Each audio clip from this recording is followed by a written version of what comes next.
এর নাম দিয়েছিল তারা কি? অণু। বুঝেন তো? অণু।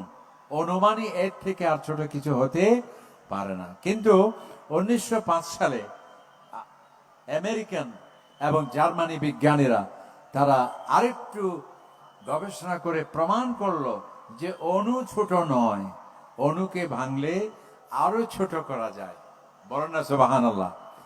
আজ থেকে 100 বছর আগে মানুষ জানতো, পদার্থবিজ্ঞান জানতো, যে কোনো পদার্থের ক্ষুদ্রাতি ক্ষুদ্র ছোট্ট অংশ এর নাম হলো অণু।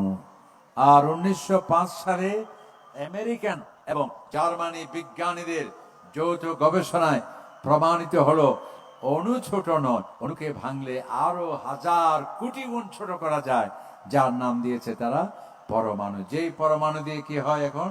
বিদ্যুৎ হয়। যে পরমাণু দিয়ে স্বাস্থ্যের মেডিকেল চিকিৎসার ক্ষেত্রে প্রয়োজন হয়। এবং দুর্ভাগ্যের বিষয় যে পরমাণু এখন মানুষকে ধ্বংস করার জন্য পারমাণবিক অস্ত্র মানুষ বানিয়েছে।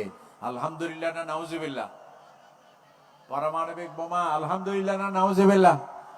নাউজুবিল্লাহ। তাহলে এই যে অণু থেকে ছোট হতে পারে পরমাণু, এটি বিজ্ঞানী জানলো মাত্র 1905 সালে। আর এই বিজ্ঞানীরা অবাক হয়ে গেল।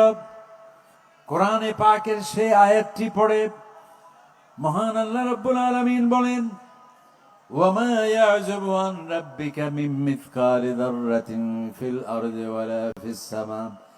হে আমার বান্দারা, দুনিয়া এবং আকাশে অণু পরিমাণ বস্তু আমার থেকে লুকিয়ে থাকতে পারে না।